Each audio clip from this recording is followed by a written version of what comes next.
guy who cared about love, and I'm not the guy who cared about fortunes and such. Never cared much, but look at me now. Take a look at me now. So, hi everybody, I'm Jeff Porter. I'm gonna breeze through this quickly, hopefully. I'm was president of the Bryn Mawr chapter for a crazy number of years, and I did a pretty good job at membership as well. So I added 16 and lost 20 in 2 years. But that's when I discovered that adding 16, they don't usually mention the other part, and a lot of chapters have been getting a lot of churn, blah, blah, blah, blah, blah. I sing in the quartet, baritone. I'm do all sorts of other stuff for the chapter, and I'll just skip ahead. So the outline for today. So there's kind of two pieces to being the president. One is the tactical day-to-day operational stuff that you need to survive. The other is more strategic direction, and how do you grow and make sure that you've got the right future direction for your chapter based on what your goals are and how you want to achieve those. It is crazy time, and we've already had some open exchange there about ideas, but we'll get into that more. I hope many of you had the opportunity to listen to the kickoff last Sunday that Rob hosted as well. Bill Colosimo gave a great, awesome presentation on how to deal with these challenging times these days.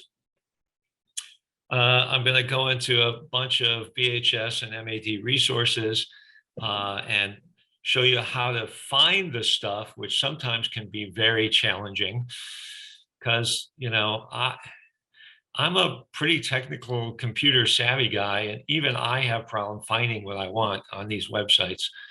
But fortunately, I've done that for you, so you don't really have to think about that too much.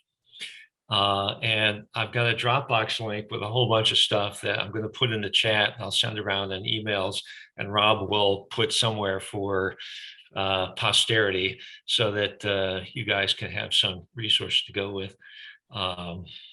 And so here we go. So, I have a quiz already.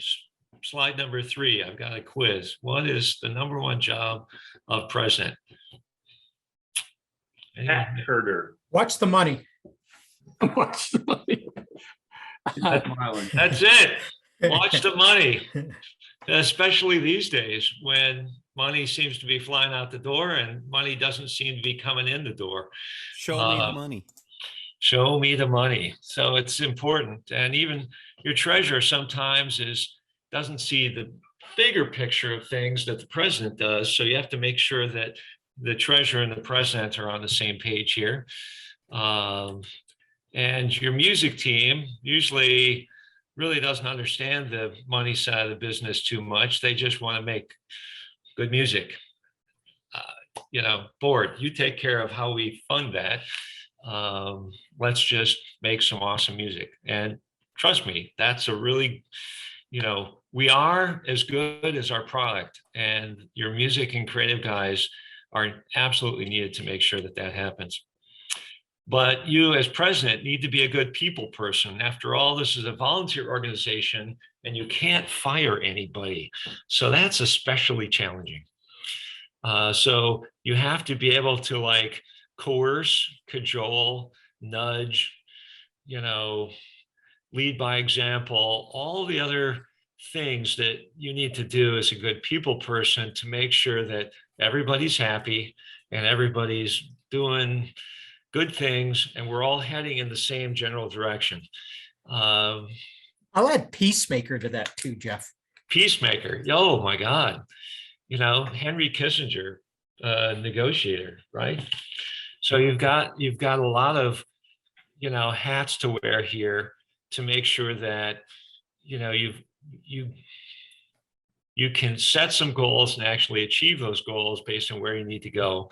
But obviously, if you're out of business and you don't have any money and you don't have any members, that's going to be a problem. So the number 2 rule as president If you don't assign someone to do that job, guess what? You get to do that job. So you have to be a good delegator as well. So it's really important, and we'll get into that in a little bit. You'll always need some backup for your team when they don't or won't want to do their job. You have to fill their job, or you have to appoint somebody to fill their job, or somebody, is a snowbird and they disappear to Florida for 3 months, and you got to have somebody do that job in the wintertime, or maybe somebody got sick or whatever. So you've got to be the HR person for your board and your organization as well, to like make sure that you can fill the gaps. And if you don't fill the gaps with a person that you go tap on the shoulder and say, hey, can you do this for me for the next couple months while Joe's in Florida? Guess who gets to do that job? You do. And some jobs are okay, that's fine. So it is important to know the difference between the different roles and responsibilities between the board and the music team. The board is the business side and the music team is the creative side. And of course, they have to be in sync, and we have to keep each team on task, and they have to be coordinated. But oftentimes, people that don't really understand things will start going to the music team for board decisions and the board for music decisions. And you as a president need to know the difference between animal, vegetable, and mineral, and make sure that people know that those things go to the right team to decide what to do on any open issues.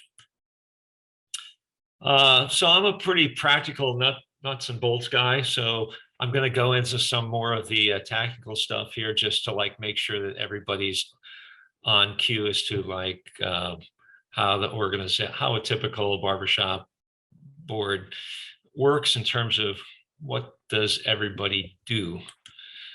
So secretary's job. Okay, I think everyone probably can guess at number one. Take the minutes for the board meeting, right? That person is the official interface of the chapter to headquarters. So if there's any, formal correspondence that has to go back and forth, he's the guy. He gets the membership cards and the new membership packets after new members sign up, which, by the way, is all online these days, which is awesome. So it doesn't go to the membership guy. The membership guy gets them in the door, but the packets show up on the secretary's desk in the mail.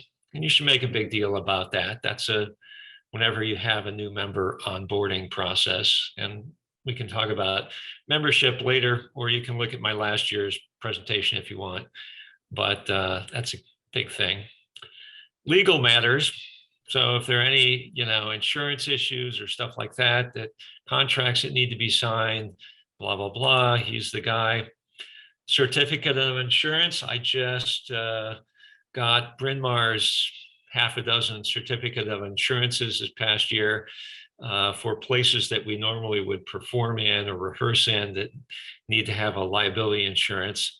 That all is part of what we pay the society to cover us for. So there's a procedure that the BHS has for requesting new certificate of insurances for new organizations that have specifically requested that. ASCAP BMI show clearances. So there's stuff to be done to make sure that you're legal in your performances.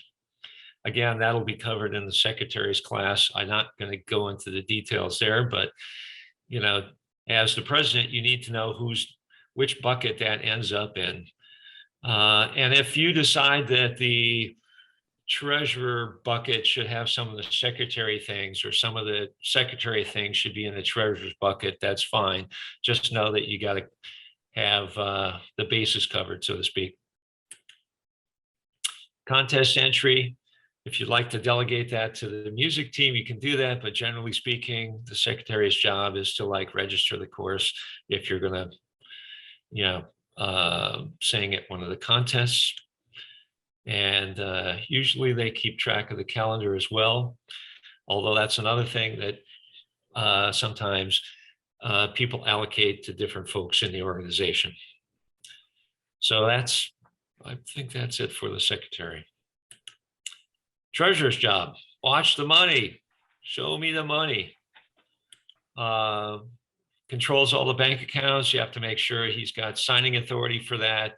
He's got, all of the accounts in the appropriate name, appropriate signatures. Don't let that, drift off into la la land. You have to make sure that that's on board, especially when you're changing treasurers from one guy to the next. Oftentimes that will require both guys to show up at a bank office together at the same time and sign some papers, may require the president to be there as well. You got to control the bank account, write checks. Obviously the treasurer writes the checks to pay your director, pay for rent for your rehearsal hall, or whatever else needs to be done in that regard. You'll collect the money from the performances and deposit that in the bank account, obviously. He'll do monthly updates to the board to say, here's where we stand financially every month, so that you can discuss those at your board meeting. And relatively easy. I think a 2 or 3 page summary, each month is more than sufficient. File taxes, that gets covered in the treasurer's class as well, about how a 501c3 organization such as ours makes the IRS happy. I'm not going to get into details there, but the treasurer will be happy to do that. And one of the most interesting things, one of the first year that I showed up at a president's Leadership Academy thing, I did a joint session. I wasn't the teacher, I was a student. And Mr. Stoyansky was teaching the treasurer's class that year. And he had this hat, and he would put all these little things in a hat, and he'd pull one out of a hat and say, all right, qualified or unqualified expense. Oh, there you go.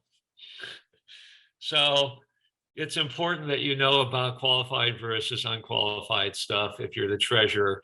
And that, it's just know that that's there, so that you can ask your treasurer about it to make sure he keeps the vegetables and the minerals separated for accounting purposes.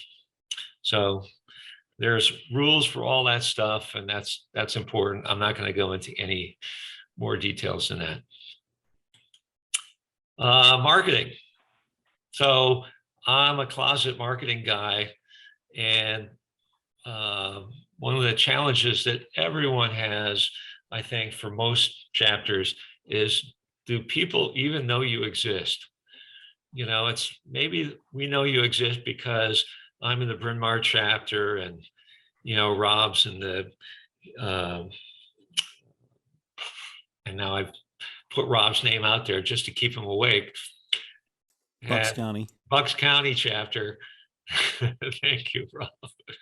Or that you're in the Westchester, New York chapter, or Quartzman, or whatever.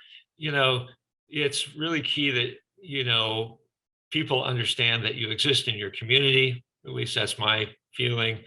And that membership and marketing go hand in hand, because if people know you exist, they might want to join you.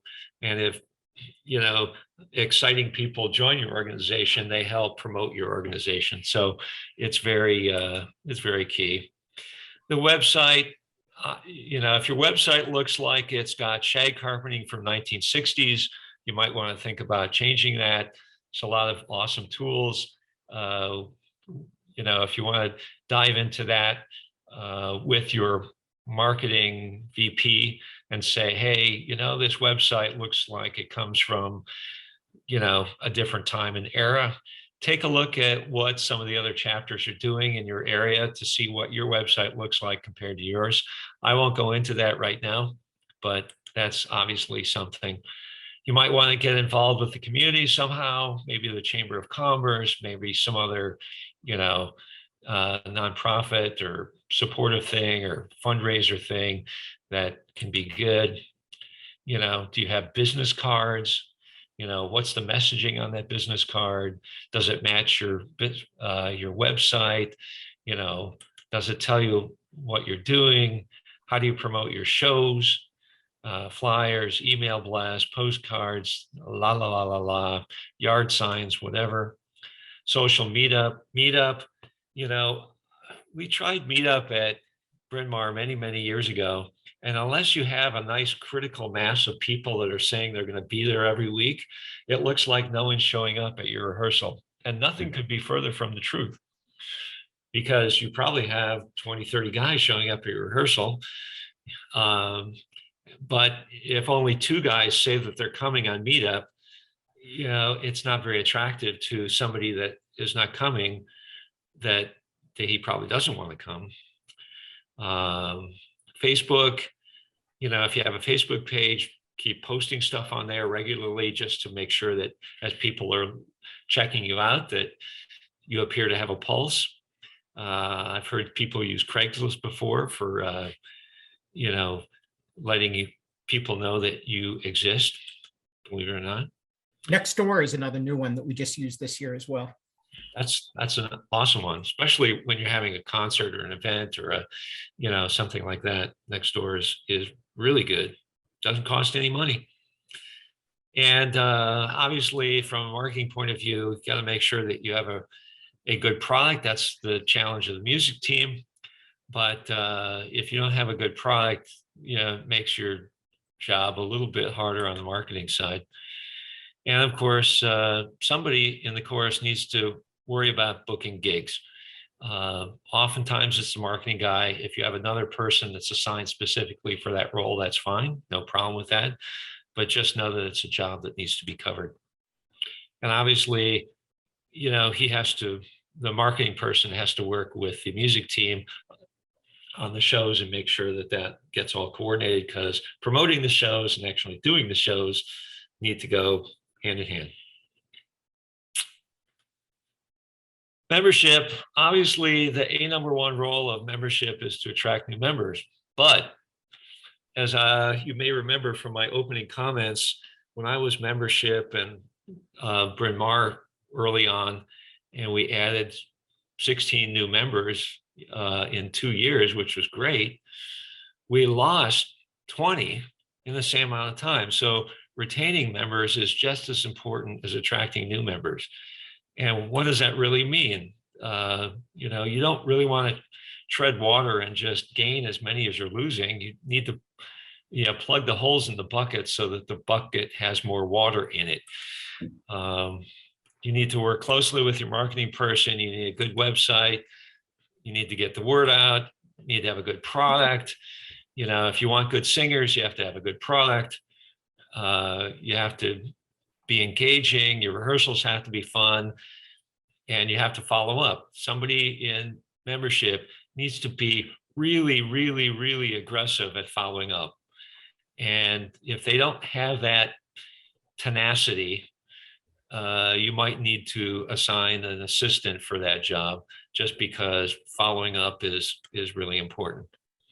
And of course, the other thing is everyone goes to barbershop rehearsals every week because of some reason. So you have to figure out what those reasons are for your members and make sure that they're able to punch their ticket every week.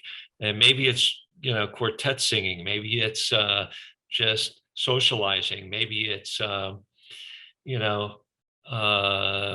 drinking organization with a singing problem. Maybe it's, whatever it is that, floats everyone's boat. Everyone has a little different thing. Maybe it's a competition that you're working towards in the spring or the fall. You need to be able to make sure that you've got something for everyone, so that everyone leaves happy every week and wants to come back. Welcoming guests, it's almost as important as, now that you've got a good product and you've got a good website and you've got your act together on membership and marketing and things like this, a guest walks through the door. Now, what do? Do you have all the stuff that is the membership guy doing his job to make sure he's got a guest book to sign in? Is there a greeter? Does he get a name tag? Does he get vocal placement? Is your guest music in order? do you have a handout to explain what the chorus is so that he can take it home and explain to his significant other, hey, I went to this awesome thing called barbershop last night, and let me tell you all about it. And, I can't wait to go back next week. And, so it's kind of handy. A riser buddy. If a guest is needing to be a guest, you need to carefully pick somebody who is friendly enough to be their buddy, to kind of like guide them along the trail of, from being a guest to actually auditioning to becoming a member. Not everybody has that personality, so your membership guy needs to pick that carefully. Takeaways, that's kind of like guest handouts, follow up, follow up, follow up. So you can tell this is, I stole this from my membership thing. It's really important. If you want to attract new members, you got to do all this stuff. And there needs to be something for everyone. I kind of talked about that as well. These are just some of the things that you might have, but every chapter is going to be a little bit different. And in fact, we'll get into that in a little bit in terms of your strategic goals as to what you want to be when you grow up. What goal do I actually want to have in terms of being able to like make this chapter do what it wants for its membership? And so there's oftentimes, it's not just one thing, but it's some combination of all of these things that make it all work. And if somebody misses a chapter meeting, does anybody follow up with the guy to say, hey, Bob, we missed you last week. Everything okay?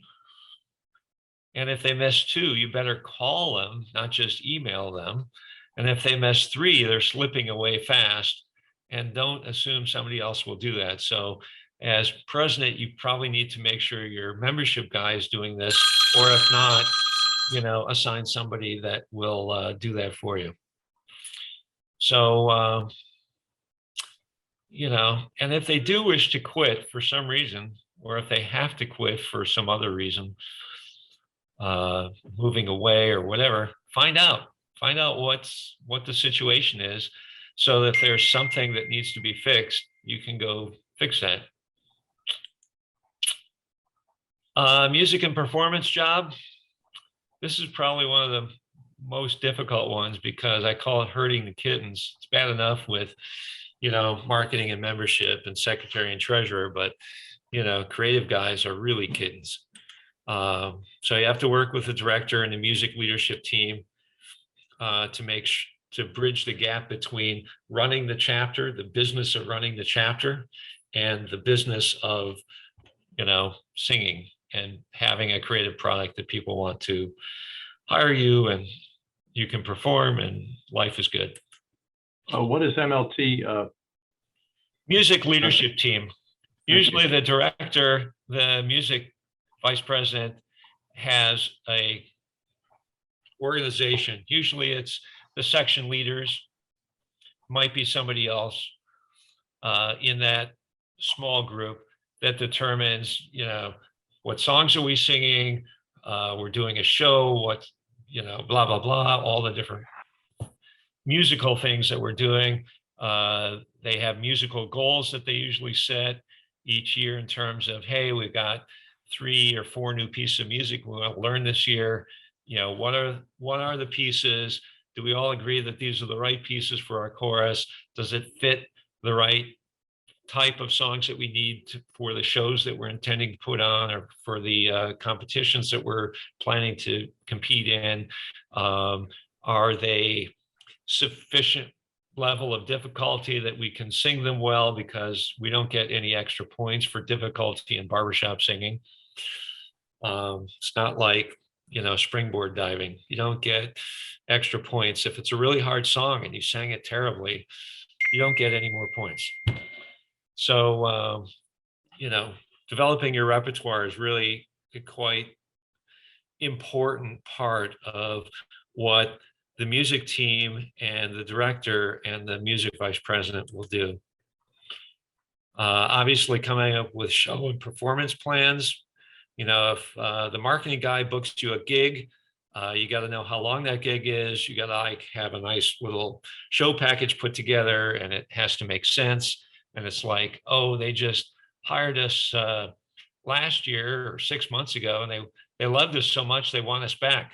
Crap, we can't sing all the same songs again. We need to mix it up. So you need to worry about that kind of stuff. Develop audition guidelines, manage the section leaders, make sure the section leaders are doing what they need to do to keep their sections on key. You don't want to basically turn the rehearsal time of the entire chorus into a sectional for the basses because they didn't learn their part on this particular song. So, you know, then the section leader says to the director, hey, we need 15 minutes for a sectional next week to go over this part of this new song, blah, blah, blah, blah, blah. And then the lead section leader will probably say, yeah, our guys are fumbling that because the basses have the melody. So we better like get that figured out too. So all of those kind of things, you know, they do think they run the chapter. Don't tell them that they don't.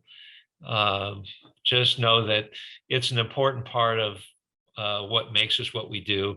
But you have to make sure that the business of the chapter happens as well. Program vice president, some of you may have this, some of you may not have this, but oftentimes in a larger chapter, you'll have a guy that kind of organizes, you know, the structure of the chapter meeting.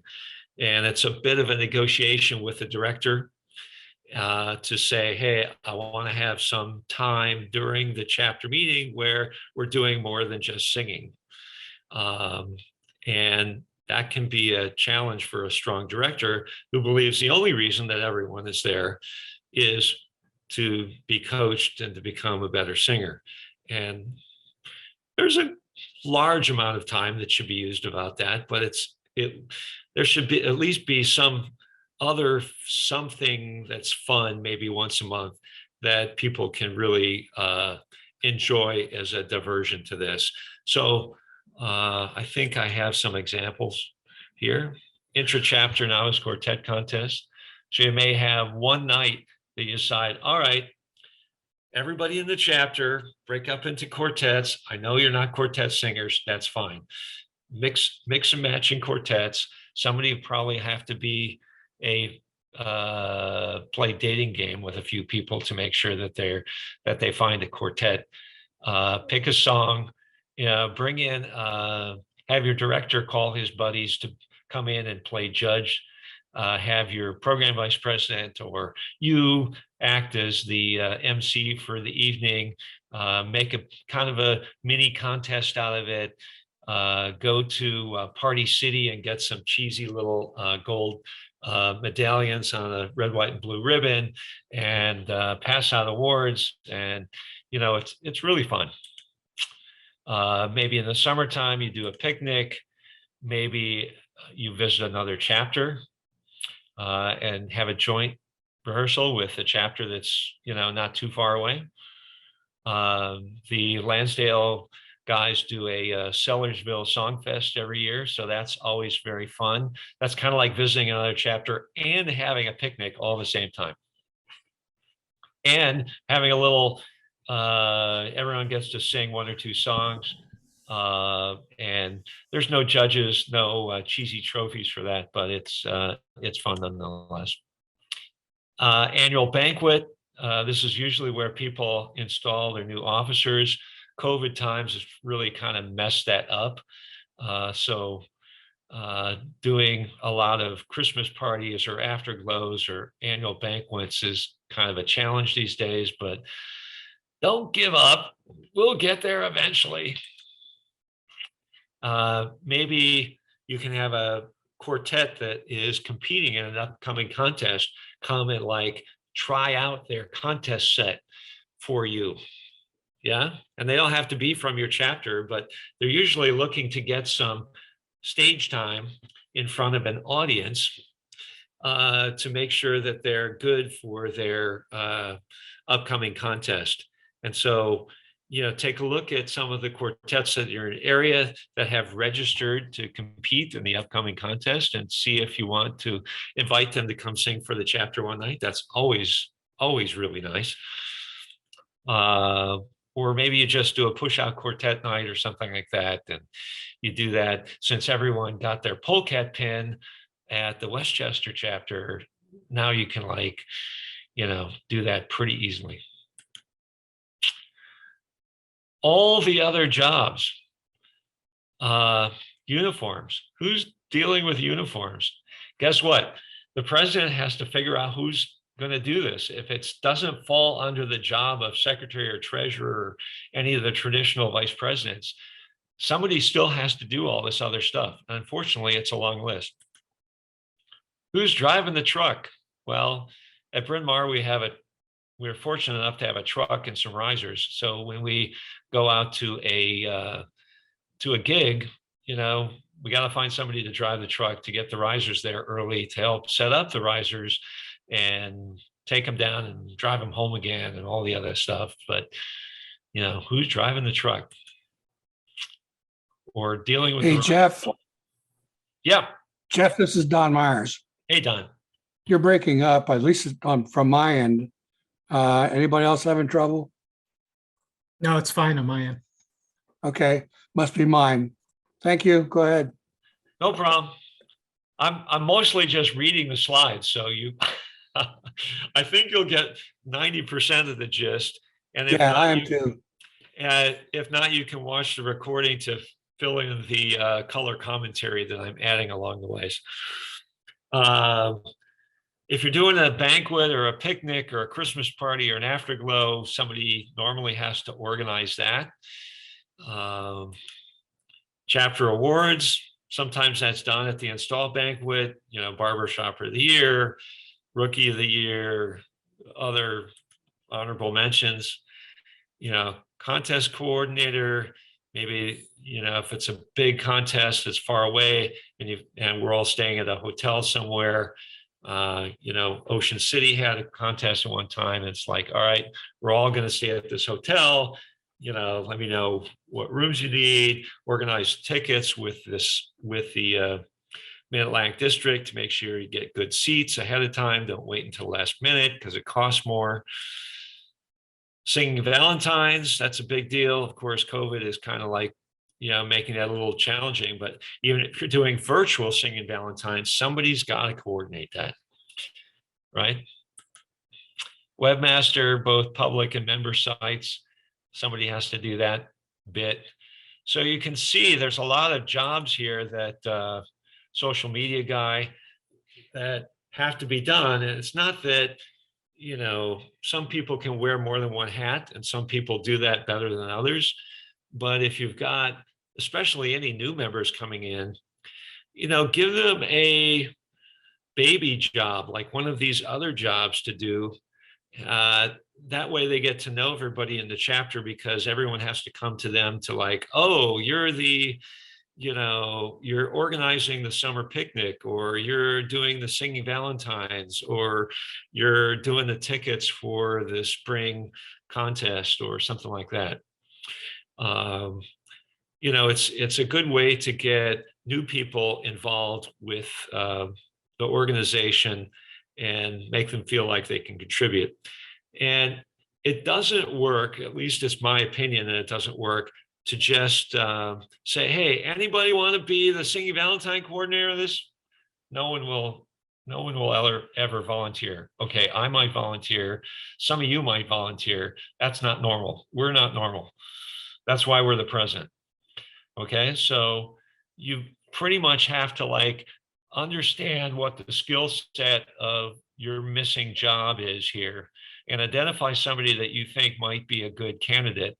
And if you go to him mano a mano and say, hey, Bill, I could really use somebody to worry about the afterglow for this particular event, or, singing Valentine's this year, or, hey, I think you're a young guy and, we really could use somebody that could put up stuff on Meetup or social media or Facebook or Instagram or TikTok or whatever you happen to like on a regular basis. And oftentimes they'll say yes, because it's a limited scope. It's not like you're making them a vice president. It's like, I just need you to do this. So give them smaller bite-sized pieces and you'll probably get people to say yes, but just don't, send out an all hailing email or announcement at the chapter meeting saying, anybody interested in this? Because you won't get anybody to volunteer. You get to go pick them because you probably know what skill set they have. And if you don't, you should get to figure out what skill set they have. And then say, hey, would you consider doing this? And the same goes for, developing a slate of officers for the next year. If you know somebody's new coming in and he happened to have an accounting background, maybe you want to make him assistant treasurer and then eventually move him into the treasurer's position. Or if he's a marketing guy, move him into that thing. Or if he's a tech guy, move him into something else. Yeah. Have him do the audio video recording for the video of the song that you sang during COVID. So I'm getting to the end of the piece that talks about some of the tactical stuff, but there's a lot of resources and I want to dive into that a lot. So Mid-Atlantic District, I hope everyone has a login to the midatlanticdistrict.com website. And if you don't, go there, click on the dog ate my homework button, or I forgot my password, or I need a login, or register here. And I think there's like 4 different options. They all lead to the same place. And Mike Kelly has a really good sense of humor and he'll get you a login. So let me back up here and go to pull up some stuff. So Mid-Atlantic District, here we go. This is what the Mid-Atlantic District website looks like. You do have to log in.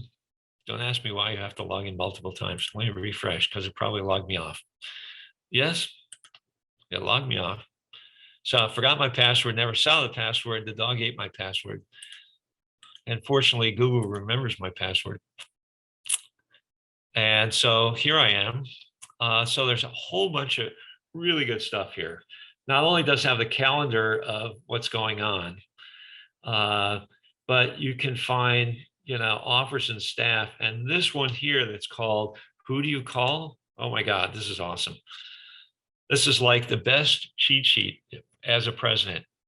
If you don't remember anything else from this session, get the Who Do I Call sheet. Please click plus a few times so we can see it better. That big enough? All right. It's not quite up to date, but it's very accurate for most of the information. It is pretty accurate. It is pretty accurate.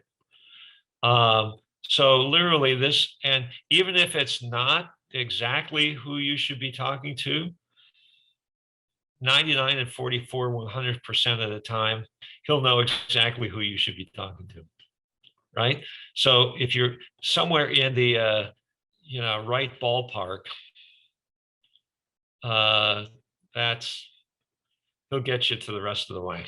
Oh, there's a catch-all. Anything else not covered above, blah, blah, blah. Brian, who's the president of the Mid-Atlantic District right now. So guess what?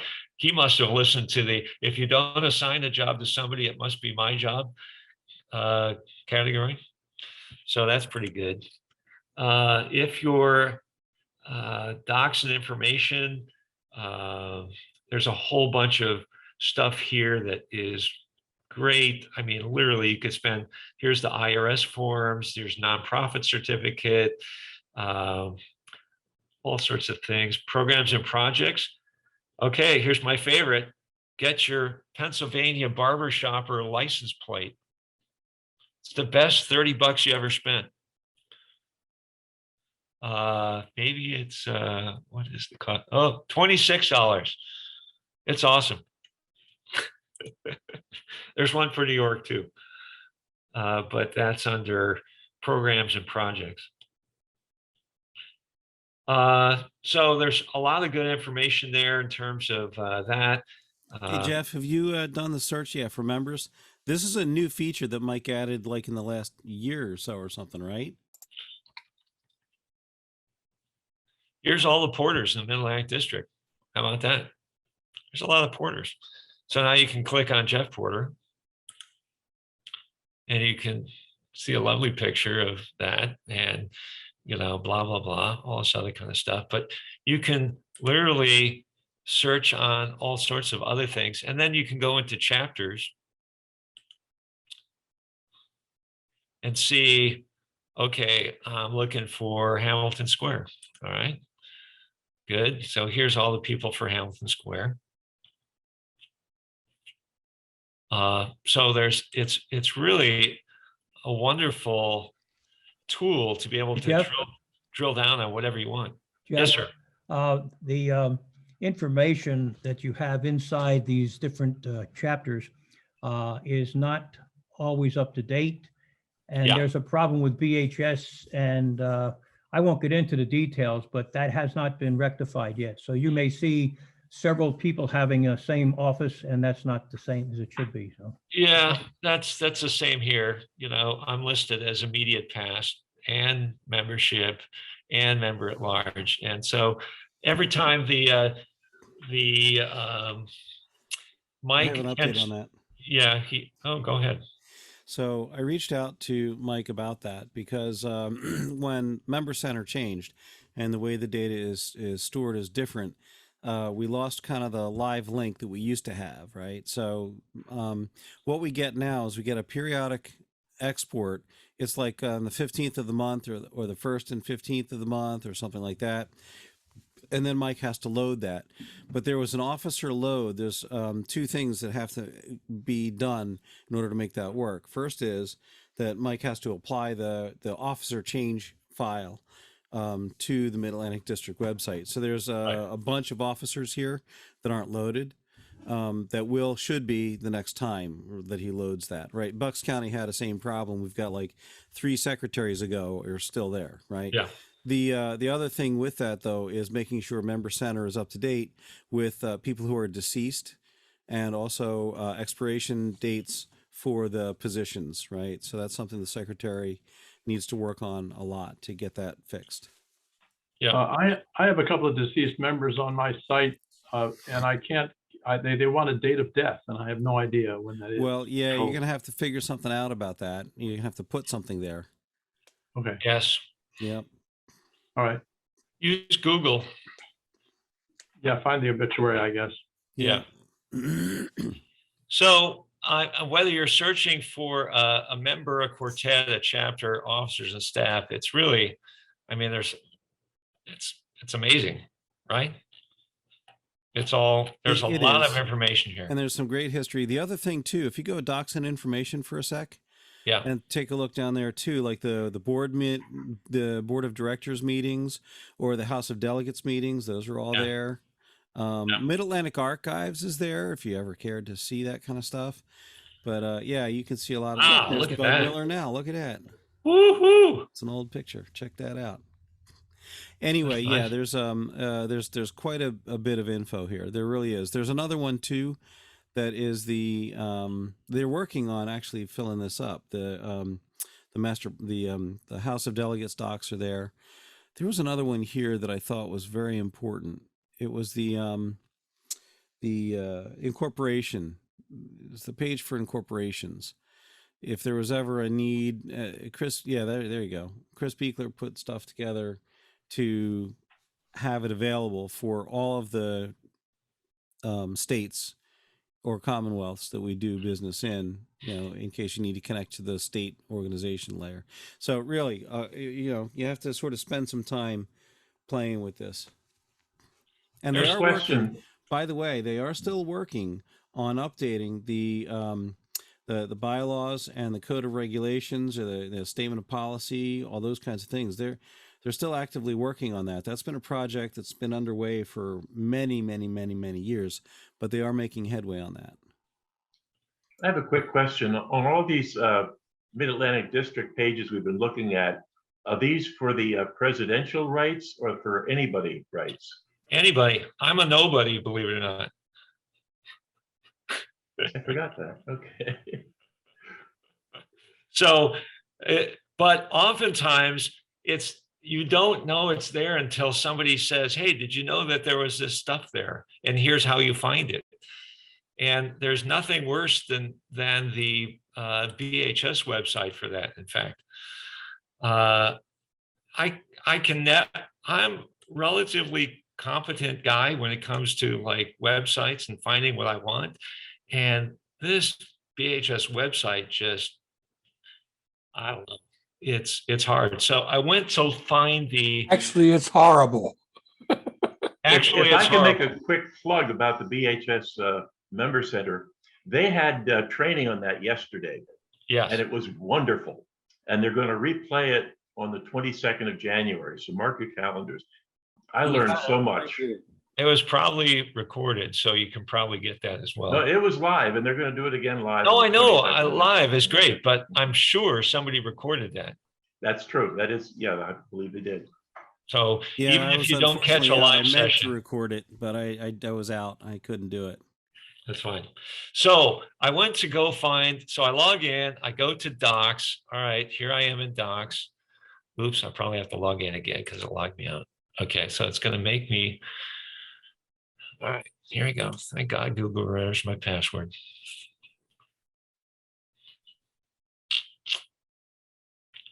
So you go to Docs, chapter leaders. So, okay, chapter treasurer, chapter secretary. Okay, that's great. Where's the president's folder? And it's like, crap. Okay, so all articles. Okay, it must be here somewhere. Shit, I still don't see it. Load more. There it is. Oh, I got one more link I need to click on. This one. So I've saved you the trouble, and I'm giving you a Dropbox with both that thing, which is from November 2019. Yeah. Also my PowerPoint that we just went through for the most part. And this is Bill Colosimo's PowerPoint from the other night, which was awesome. And we'll go into that a little bit more detail here. There may be another way, Jeff. If you go back to the Barbershop Harmony Society website and just click on home for a minute. Yeah. What I found is two things about this, because I'm putting the secretary class together for next week. Yeah. So two things here. First of all, if you have to think about that, everything that you need to know is in what we'd call a knowledge article. Okay, right? So these aren't really web pages, but they're really knowledge articles, right? So do you see the little spyglass up by your name there? That's a search. That's not the search to use. That's a member search. Exactly. So you scroll down, and down here underneath of this stuff, these icons, keep going and keep going and keep going, right? So there's no search here, right? Where's my search, right? It's on Doc Center. You have to go to Document Center. Exactly. Okay. All right. So when you get to Document Center, there you go. You can get to it. So I go to Docs. Right. This is where then you scroll down and you can search. So if you search for like chapter president, you'll probably find a number of articles because it finds a best match, right? I tried to do that earlier today and it sucked. And then you click search. Yeah, no, I agree. It's the way the results come. It's not. So great. where's the president's? Yeah, you have to scroll down, and like you were saying, you have to sort of look and find it. There it is. There it is. Yeah. Number 16. Right. Sure. So, pain in the ass. But if you put workbook there, I mean, search for work, if you know exactly what you need to search for. So that's what I've found is you do have to nurse it along a little bit. Everything's there, but it's well hidden. Yeah, right. Yeah. So I think I already, that's Rob's famous website, which is really nice, by the way. Well, it's just a YouTube channel. It's easy. Oh, wait a minute. I can stop this. Back up, close. I already have it loaded. Oh. just for such an emergency.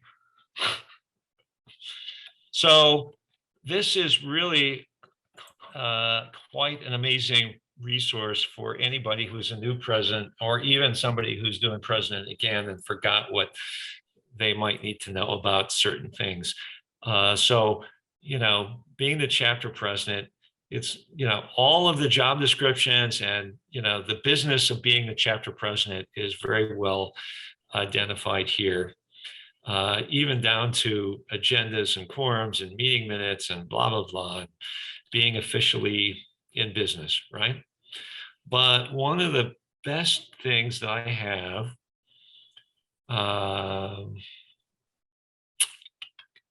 let's see here. Oh, it's here. Oh, here it is. Annual business planning. This is a really good section of this book. So, sit down with your board or with maybe key members of your board and at least do some annual, hey, what do we want to do this year kind of thing, both quantitative and qualitatively, and, figure out what you want to be when you grow up. I talked a little bit about that. Are we, do we just want to do gigs, or are we just coming here to sing with our buddies? Or are we trying to have a community service oriented focus, or a competition focus, or a quartet focus? So all of that needs to be understood as you're trying to set your goals for the year, to say, how do we want to go about doing that? It just doesn't happen. You need to understand where you are now, what you want to be in the future, and then figure out a plan to get there. So this is more of a strategic thing. And so this part of the president's book from BHS really kind of helps you lead the way to get you to think about some of those things that perhaps you hadn't thought about. And this section 3.2, you may actually even want to involve the membership of the chapter one night for maybe a half hour or an hour, and do sort of like a Post-it note session, and give everyone a whole bunch of Post-it notes, and then, have them write down the things that they want the chapter to be when we grow up. And it can just be random thoughts, blah, blah, blah. I like this, I like this, I like this, I like this. And then everybody throw them up on the board, and then on the wall, literally, and then kind of sort them, and then you'll discover how many people are actually interested in the different kinds of things that your chapter can do, to give you some insight to say, okay, that's the direction we generally want to go. So now let's figure out how to get there from here, because I know where we are now. I know what the membership said they want us to go towards. I agree with that. There's some consensus around that. And now let's put a plan in place to be able to get there. And it may not just be black and white. It could be some percentage, right? And maybe this will help identify, the kind of chapter that you want to be. The social chapter, the singing chapter, the friendship chapter, or the performing chapter, right? So there's really some interesting things. And then here's some example goals that you might want to have. Maybe you had, blah, blah, blah, host a Singing Valentine's program, and you hadn't done that before. Maybe you want to go to Harmony College East this year because it's going to be super amazing, and we want to have the whole chapter go down there and spend, Friday and Saturday before Father's Day, which is on Sunday, and, really have a nice session where we completely bond. We get some awesome coaching and things like that. And, maybe you could apply for that society grant. Maybe there's another grant that you might be able to qualify for. I know the treasurer at Bryn Mawr did an awesome job to pull together some small business SBA, Small Business Association grant money. But you had to, you had to go through hell and high water to get it. But it was available because the government has realized that COVID has impacted creative organizations such as ours. So if we had to tell them how much revenue we lost because we weren't able to put on shows, how much, our expenses were, and you pretty much had to, make a case for, unless we get some money, we're going out of business, basically. And for a lot of chapters, that's almost true. So you have to be very careful about that. Sample outline, having a vision statement, mission statement, blah, blah, blah. And you get some, a timeline for this and figuring out metrics and who's responsible for doing what and what is this going to cost something for us to get there. So it's really, really quite, this middle part of the BHS book is really a good workbook for figuring out how you want to grow your business strategically going forward this coming year. Jeff, could I break in here with a question? Yes, please. Absolutely. Can you go back up to that strategic plan thing? Are you serious about that? I mean, that sounds like what where I work at the university, and we keep doing that stuff all the time. And we had a previous president who was a really great guy, no longer in the chapter, but he sort of tried to do that, and there was a lot of resistance. We're a small group, writing it down, a measurable objective thing. It sounds like business school, and I'm not sure I want to go there, and I want to know what you think. What's the alternative for a small and less formal group? Let me put it that way. I think you need to decide. I don't think you necessarily need to go whole hog in here for a smaller group, but you should understand kind of what kind of chapter are we, and have that be the litmus paper for what you're doing. And if for instance, I'll just use Bryn Mawr's example. We decided we really enjoy singing for folks out in the community. And we live for that. We don't yet, we'll compete if it's, okay. We have a couple quartets. Yeah. Okay. We obviously love the social benefits of that, but the thing that our chapter really like more than anything else is singing for an audience at a retirement community, at a park concert in the summer, some event, blah, blah, blah, Memorial Day, Labor Day, something like that, 4th of July, going to the Martin Luther King Day, going to the cemetery and cleaning out the cemetery and like putting on a little performance there afterwards. This is the kind of stuff that, warms the cockles of people's heart when they can sing for other folks, or at least that's what our chapter decided. And so then that was the piece of litmus paper that we used to try and make sure that everything that we did lined up with supporting that. So the music team knew that that was their focus, and the board knew that that was their focus, and we have to put all the pieces in place to make that happen. Jeff, I just want to jump in one piece here. Two actual pieces of advice that I picked up on. One was, so what you just mentioned, about this, being a formal or a business thing, or you don't need to necessarily go whole hog, but there is a concept too of, like, for instance, the SWOT analysis, and these are really just thinking tools to think through of where we are, take stock of where we are, where do we want to go tomorrow, that sort of thing. There are a lot of different methods, that you can use, mental models that you can use as you think through that kind of stuff, as you set, so tactically, let's survive, and then strategically, how do we articulate maybe the holy grail, and then what are the steps we need in order to get there. I learned of this, I guess I was talking earlier today before the session with Terry Reynolds.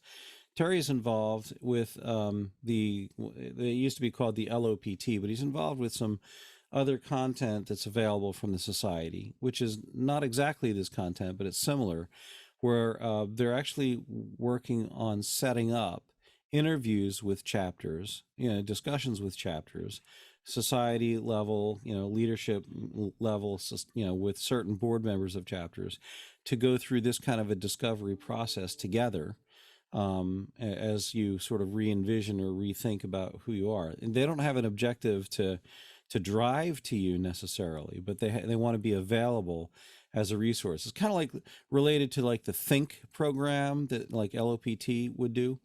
So there are some society things. If you're interested in any of that kind of stuff for your chapter, I'd encourage you to reach out to Terry Reynolds. He can be found on the Middle Atlantic District website. He's a great guy, more than willing to help get you connected to the right resources to be able to have those kinds of conversations. What is LOPT, Rob? I don't know.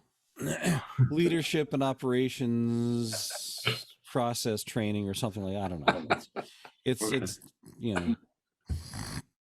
So I want to say, Jeff, our chapter has really been, what you described in your chapter is exactly what ours has. We have had those discussions.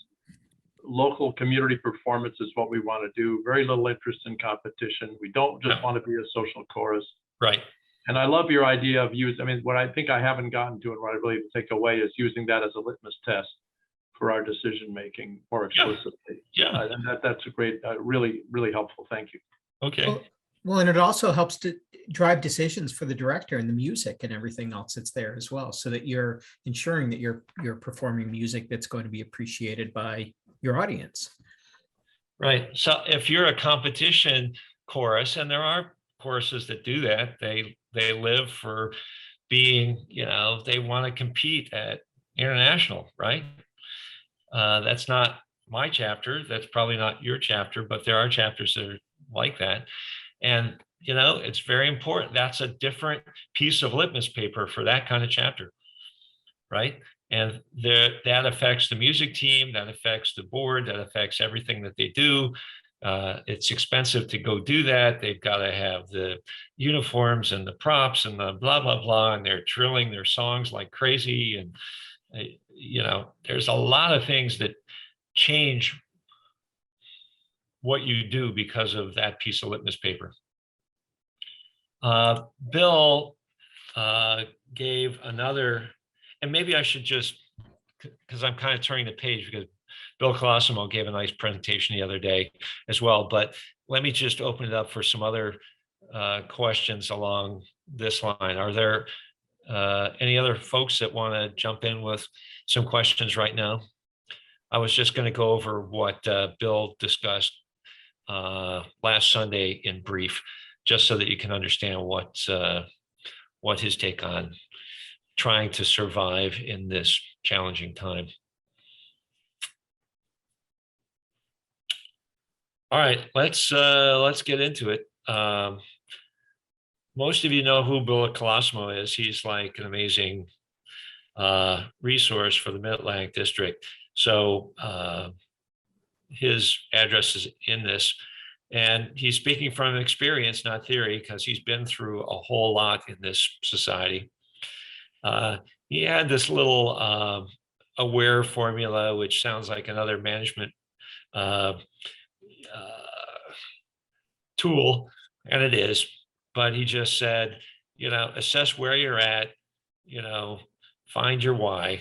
He spent a page going on this,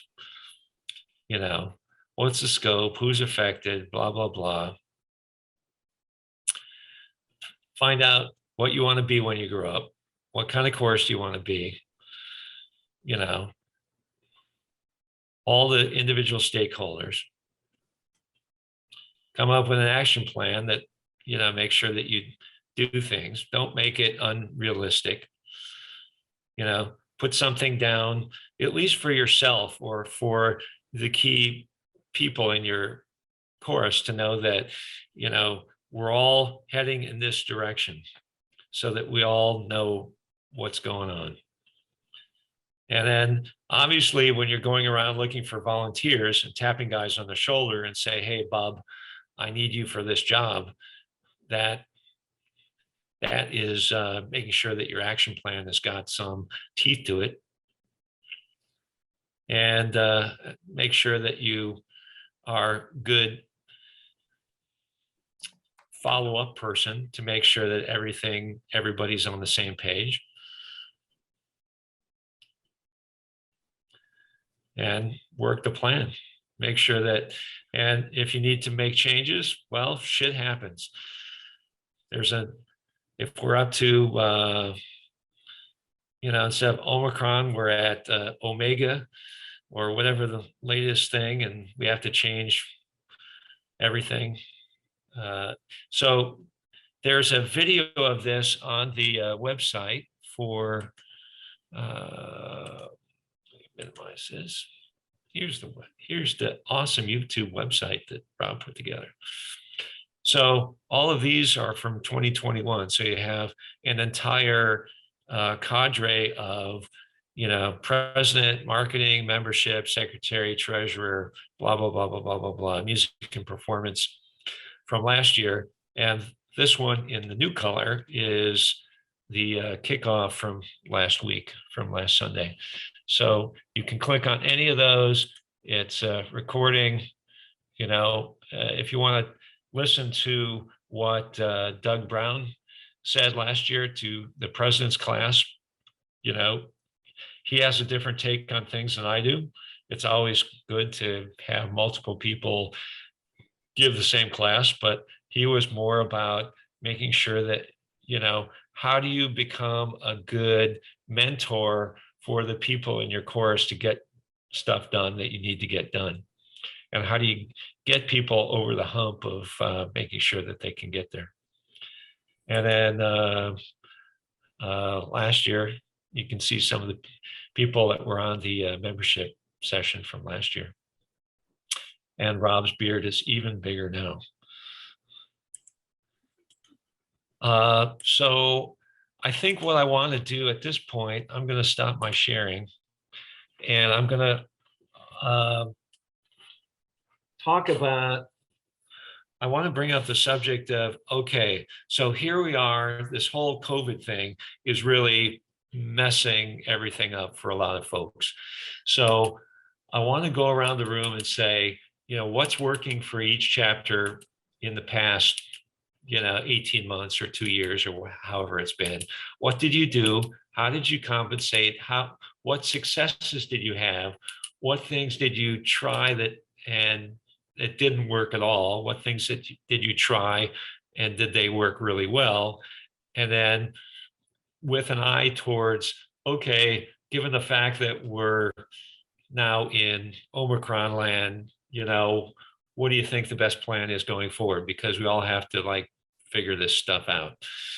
And I think that's, now I'm getting both strategic and tactical at the same time, since we may have to change what we do based on the circumstances that we're in today. And the benefit of this kind of meeting with all these smart people on this Zoom call is that we all get to learn from each other. And that's one of the serious benefits of this session. So let me just start at the top of the list. Don Myers, Keystone Chorus. Yeah, good evening again. The pandemic, as everybody's had to experience, has been a pain in the neck. We actually picked up a new director just prior to pandemic kicking in, Poogie Dingle. He's been a marvel. But one of the things we did, and I was surprised it worked out as well, was that on Zoom meetings, everybody had them, and they had issues with them. One of the things that we did is that he started at the top left-hand corner of the Zoom meeting and said, I want you to sing the intro to the new song you're working on individually. In front of everybody. Down the entire chorus. First of all, I was amazed at as well as the voicing was, The second part was that they did it. Trying to get folks that are not really good at standing alone is tough for them to sing. But what it did for them, I think, is it built some confidence in them that they could actually step into a position like that and sing it. And we were all watching. Well, I mean, Wow. it wasn't just guys that singing quartets stepped up. I mean, everybody did it. So did you get a week's notice that you were going to be on Nope. deck for next week? It was Nope. just like dropping a Dropped it. hat. You're up. Said, you know what? I got an idea. I said, oh shit. But it actually worked well. And what it did was, I think it infused in the chorus that they were able to work online without having to sing with each other. And so next week, they did the next part of it. So they were prepared by then, had a chance to go through the music on their own, and they knew they were going to be singing it. So we actually learned a song, two songs during the pandemic with COVID being in Zoom. So it worked out well. And would you say that people learned the song better because of that? I think they did. Yeah. I think, first of all, they were able, what Pookie did was he recorded his own interpretation of the song. I want you to sing it this way. So that when we finally got back together again and we all got together and to sing the intro, he said, no, that wasn't what I gave you. He said, you sang the right notes. You sang the right words, but you didn't sing my interpretation. So we went back to ground zero. But yeah, we actually have 3 new songs. 2 of them are contest songs, and 2 of them, the contest songs, are singing really well. They really are. They really are. I don't know. That worked for us. Whether it works for anybody else, I don't know. It scared the crap out of some folks. Are you, closing down again, going back to Zoom? Or are you still in person with masks or No, we're what? still in person, and we are, again, as I said, we're all vaccinated. Yeah. Okay. We are doing social distancing. We're in the, Right. We have a hall big enough to do that. Right. All right. So, the first time we came back together again and sang as a group, it was magical. I mean, it wasn't great, but it was magical. We hadn't sung for over a year, as most of you guys have, same way. Right. All right. That's a really good suggestion. I like that a lot. Oh, no, it worked for him. Okay. So next on the list, Bud Miller, Cherry Hill. Okay, well, during the pandemic, we all went to Zoom, and actually we had very good attendance. We had a fun night once a month where we, for the most part, we warmed up. We always had someone from BHS warm us up on the videos that come out. So we would listen to those and stand up, and we would all get the proper singing position. And then once a month, once every 6 weeks, we had a coach come in and coach us. Well, on the Zoom, he had a contest for us then. He would ask different questions. We always had warm up, I said before, 15 to 20 minutes. Then we had maybe we learned 2 songs. We also had a schedule, which I made up because I was a music team vice president back then. I made up a schedule where we were to, it had 4 steps to it. The introduction to one of our scheduled repertoire songs. And then the final one was everybody would send into their section leader a recording of them singing that song. And then the section leader had to come back with evaluation before the next meeting. And we also had, last winter, we tried to sit out in our parking lot with our cars, and we all had microphones, which we had to buy. And we listened to one FM station, and the director had, in fact, I was directing a couple of times, earphones. I could hear everybody singing. And the people who weren't too good with their music, the microphones they held away from their mouth so you couldn't hear them. So, but it got too cold for me standing out there after a while. So we did that about 4 or 5 times. finally, we got back about 6 months ago into the church with masks separating apart. The church said you can't go downstairs, your rehearsal hall. You have to stay in the sanctuary where there's a lot more air blowing. We kept the doors open. We did make several videos, holiday videos this year and the one last year. And then also we did a Valentine's last year. We don't know how to make money from that, though. We were trying to do it, and we have to find out who has a good way to do that, because otherwise it's a waste of time. This year, we're going to do a video again, probably just get one quartet, a good quartet to sing, and then try to sell those to help make money. Just so you know, if just as an aside, if it weren't for the grants, we'd be negative $7,000 at this point. But the grants have helped us out, and we've already had a lot of sing outs this year in person, some with masks and some without masks, depending upon the senior or section, wherever it was. I don't. Anyway, we asked them first, and we actually kept about 20 to 25 people all throughout that time. We did lose some people. We found on a video someone found, they found 2 of our men who went over to Philadelphia. Good singers, good young boys. They young men. They were very good singers.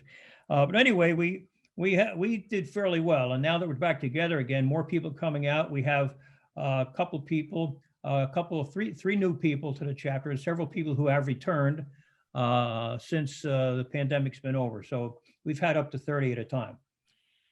Anything else? Bob, are you still meeting in person, or are you thinking about going back to Zoom, or what's your? Well, our COVID policy states that we will continue to sing unless the board and the music team say that we can't do it because of the spike. Right. And then we're not going to go back to Zoom. We don't really like Zoom because you really can't sing together. Yeah. But we are meeting, and tomorrow night we meet again with masks and separated a lot more. Right. Right. Did you guys try Jamulus at all? No, that's really hard. Yeah. Did you guys try Jamulus at all, or no? No, I heard earlier today Terry Reynolds mentioned they tried it. That's what they did. Oh. But that's in Hell's Kitchen. No, Terry Reynolds is down in Alexandria. Alexandria. Yeah. You must have a lot of IT guys and computer wizards down in that Well, group. you got Mike Kelly down there, so Yeah. there you go. So you got to have somebody set up the server. And I tried Jam Kazam at one point, and it was like, I tried to do that just for my quartet during the pandemic, and I couldn't even get the other 3 guys to like. Yeah. I have the same experience to tell. Yeah. It's not easy. No. Not easy. So the pandemic was over. No, it's not. well, here's the good news. People are not, going in the ICU at the rate that they once were. There might be a lot of cases, right? And even if you're vaxxed or boosted, you might get it, but it's not as severe. So that's a good thing. Yep. Yeah. Agreed. So the last thing you want is somebody to end up in the ICU with a ventilator. Right. But okay, here we go. Next on my list, Chris Hill from Bryn Mawr. So we did a lot of things different this year. Thank God for the grants. And our treasurer was sort of a former US government employee. So he was able to navigate around and make tons of phone calls. And it was not an easy task, but boy, that really just saved us. Membership is really our biggest challenge. We've lost a number of men and picked up a few, but not to the same degree that we've lost. It's a real focus for us this year. Couple of things that we did do. We did learn a lot of new music. We did sections on Zoom as breakouts in the breakout rooms on Zoom where we met with various folks. And that seemed to do well. Probably the biggest thing that we did that had the biggest effect on our team was using the voice recorder on the iPhone and actually recording your songs to and send to your section leaders. Yep. That probably the songs. It's funny because we even now when we go back and we'll look at a couple of the songs that we've done that way, they're by far we are so much better prepared on those songs and just they're so much tighter. So that was something that it's so simple. And again, not even to do anything further, but to get an evaluation from a section lead made a huge, huge difference. We did something fun, and that is we found a new warm-up via the Mamma Mia London cast of their warm-ups on YouTube. And it's the same warm-up that they use. You can go search this on Google, or we can put it in the chat if we find it. But it's hysterical, and you start to get to know the characters, and you're doing the same warm-up every single week. And it was great, and we actually continued to use it now. As far as concerts and sing-outs this year, we've had probably 5 or 6 retirement communities. We did a Christmas caroling in the streets for a couple of towns. I mentioned that we did a Christmas concert. The church that we practice at gave us the sanctuary on a Sunday, didn't charge us for it. And we had 2 shows. We did not charge for tickets. It was a free show, and we cleared, I want to say, almost $1,000 in donations. And it was simply just some donation boxes. We had some old CDs that we sold just on the honor system. But it was an hour-long performance, and it was just a way that we wanted to sing for family, and we're concerned that we weren't going to be able to get an audience of paying consumers to come and see us. So I think that was a good decision. I mentioned Nextdoor.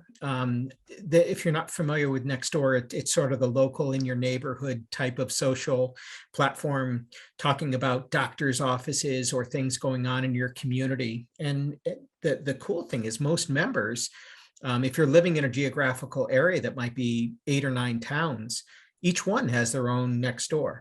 So you can really get some. We provided some copy that everyone could just kind of pick up and just post on their own, and that seemed to do very well. And really, learning the new music. I gotta say, the songs that we did learn on Zoom the first couple of weeks that we came back in the summer, it was fantastic. We did not really miss a beat as far as the quality of the performance. I'd say it may have even gone up slightly.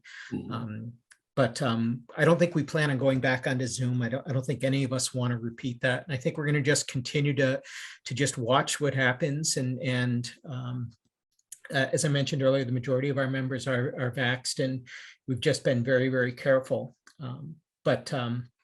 Yeah, let's get through this so that we can get going again. Yeah.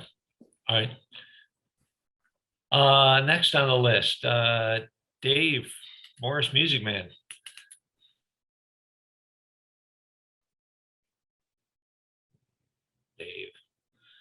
Dave, you're on Dave's mute. on mute. I can unmute you, maybe. I got it. Thank you. I'll give you a Okay. nickel later, Jeff. We pretty much had the same experience as everybody else. We started out back in the beginning, Zooming every week. We tried to make it as fun because we wanted to keep everybody connected. So we had warm-ups from one of our coaches.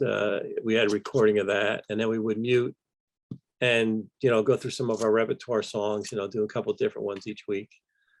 We had a funny we had 2 guys that we called Al and Rich. They did A&R Productions, and they would do a little 2, 3, 4 minute video, like we do birthdays one month, or they do just some kind of thing they made up with members in the chorus, and it was just like a little comedy thing that kept everybody happy. So we did that for like an hour and a half or hour and 15 minutes. Then we tried the Harmony, singing in your cars. We did that a couple of times with from Rob and Rich, got the mics, and we had one fellow, young guy in our group that was a musical technician, and he had all the equipment. We had to get mics, but he had all the board and all that stuff we set up, and that worked okay for a while. That's good. We had a lot of guys that didn't want to Zoom because they Zoomed all day at work. So, when we went up back in the cars, we had a few guys come back, but again, we didn't, they're still out there, but they just don't like they want to sing in person, Yeah. We did get back in the church for a couple months there, at the end of the summer when everything kind of let up. And then, things came to a halt again. So we were outside. We went outside and sang in the parking lot, put the risers up and everything until it got too dark at 6 o'clock. And then when we had went back into church again, it was a bit of a hassle. You know, some of the board members wanted mass, some didn't. We ended up getting like a singer type mask that keeps the mask off your face, and actually worked out quite well. Nate said, the director said, we were sounded a lot better even with the mask on. You know, it was tough. He said, because you couldn't see anybody's faces, but it worked out pretty well. And we've done 2 or 3 sing outs. We did one outdoor one for a senior place, which was really great.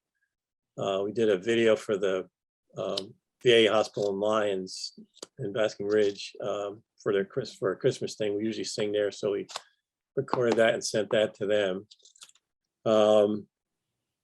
And we're just going back to Zooming for the next couple of weeks to see what happens, because everybody's just, you know, the Omicron thing is just making everybody crazy. So hopefully that'll calm down by the end of the month and we can get back into church with our mass. Yeah. I'm hopeful that, you know, the Omicron thing is, or at least from what I've heard in Europe, it goes up and it goes down almost as quickly as it went up. So hopefully in a month, it won't be quite as crazy about it. But who knows? I'm not a scientist in that regard, so I don't know exactly, but thanks for your input, Dave. Yep. Next on the list, I've got another Dave Stewart.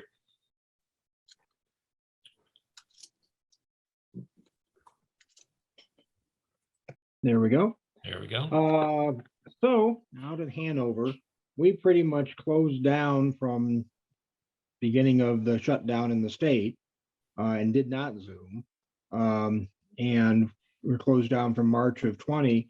And then in February of this year, or last year, 21, we had a sort of come together and discuss what our future was going to be, including folding. And we decided not to. And then we made arrangements for that when we did get back together, which was actually fairly early in the spring. We hired a new director who had agreed to be our director before COVID. So we now are directed by Dawn Veet, and she's got a lot of connections and a lot of energy and spirit. So that's been very good for the chapter. We've done several sing outs. We did a 9/11 memorial thing. We sang at the Gettysburg Christmas Festival, and then we sang combined with White Rose in York to sing the national anthem and taking out to the ball game at a couple of York Revolution games. And so that was a fun thing to do, and we had good participation.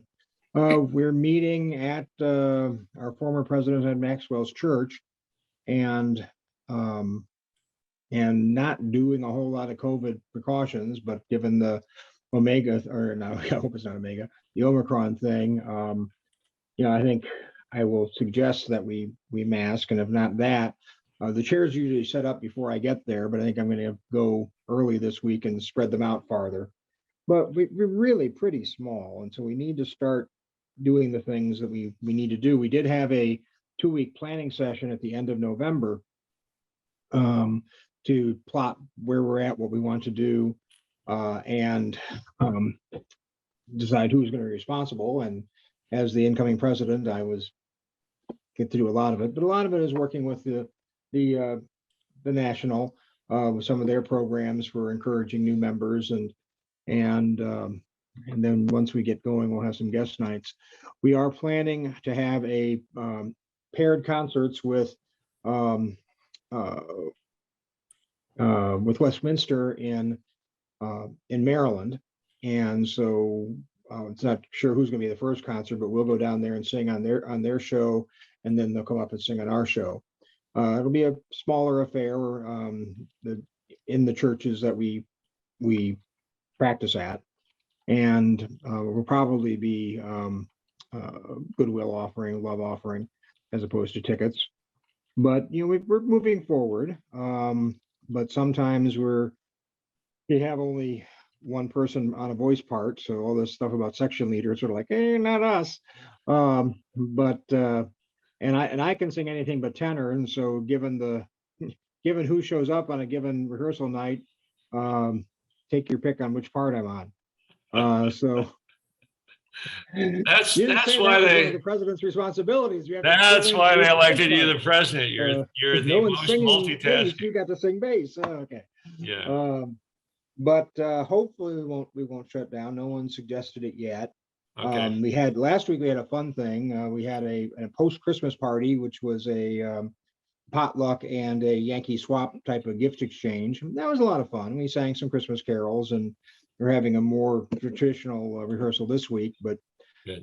board has to get together. We haven't gotten together since the beginning of the year, and so decide what we're going to do. We're hoping we don't have to shut down because no one's really that technical for setting up the Zoom stuff, and so getting back together was a real plus for us. But Dave, you were out for more than a year. Yeah, we were not active for at least 11 months, and the only reason we had the emergency thing is by society guidelines, bylaws. We had to meet and elect officers in order to stay an active chapter. And I was yappy enough to say yes. I think we don't want to let this thing fade away. Yeah. That they wanted me to be president at that point, but I held off until the real elections, and Ed was music VP and president for a while, but it was glad to pass the baton. All right. And we had elections this year. All right. And so, yeah. Couldn't happen to a nicer guy. Well, he's still music VP, so we haven't cut him loose altogether. Okay. But we're enjoying singing, and hopefully we'll grow. We've got a plan that that these informations on the leadership things I'll add to. And I think we'll stay viable, but we love singing, so we want to sing. Yeah. All right. Thanks, Dave. Mm-hmm. Grant Smith, Roanoke Valley. Grant, I think we missed you on the introductions before. Yes, I was a little late coming in. I'm sorry. I was helping No my worries. wife. No worries. She's got some mobility issues. Well, we've had quite a tumultuous run over the last 4 or 5 years, a little longer. We had a director that pretty much drove 2/3 of the chapter away. Ooh. Most of who went away, of those only 2 come back. So we're down to about a dozen men because of our dwindling numbers. Her husband was our president at the time too, and they were in control of our site and just everything.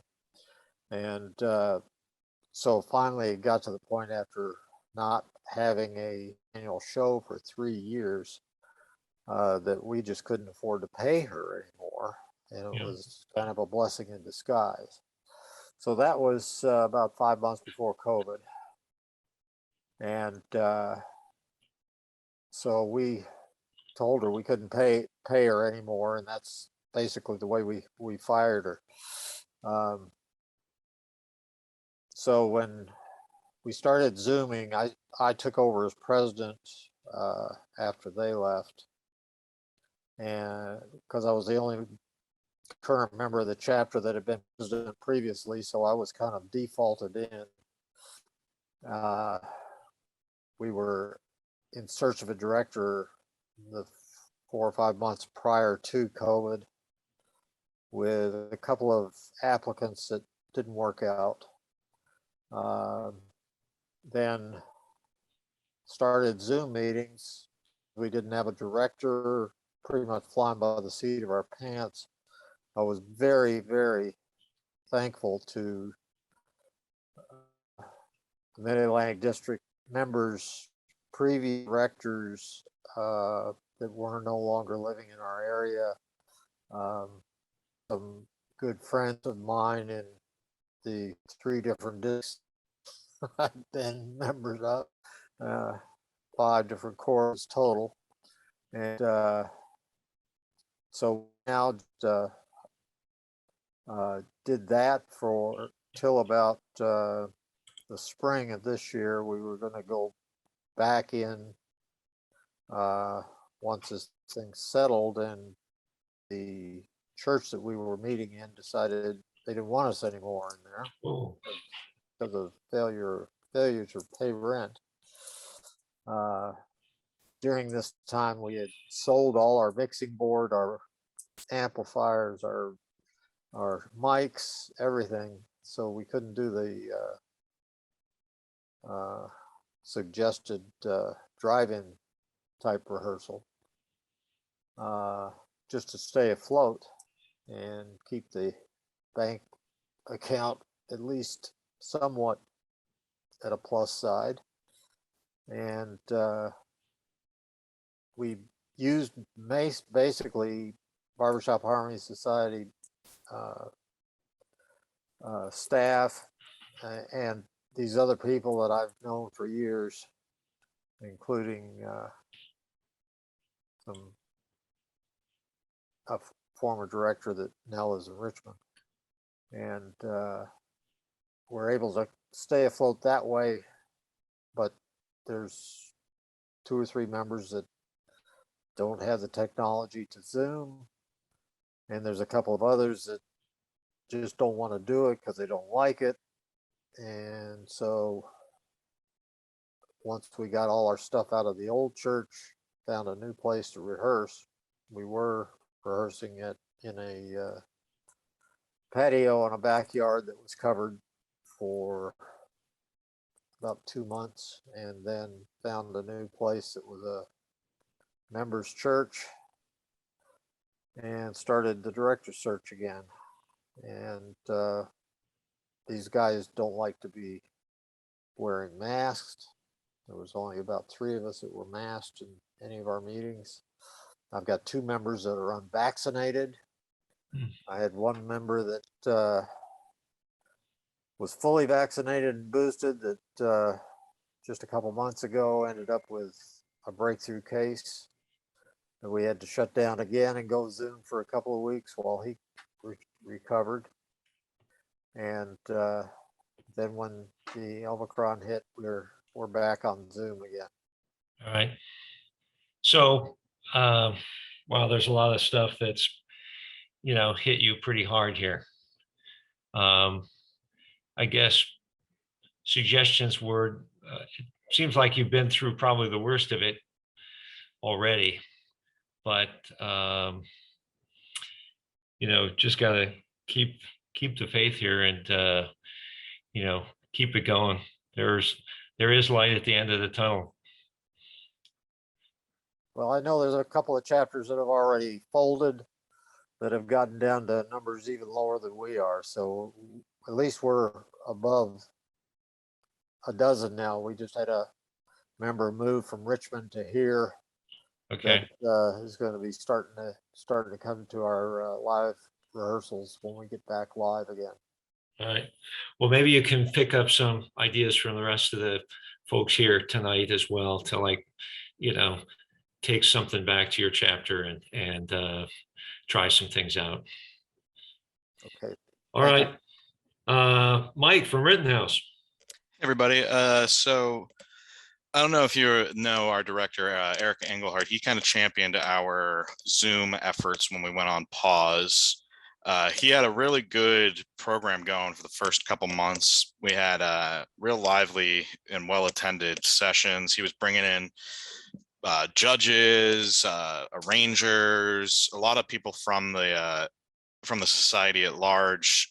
Really informative. John Warnega was doing a lot of music theory for us. We were really learning a lot because a lot of our members aren't really barbershoppers first, myself included.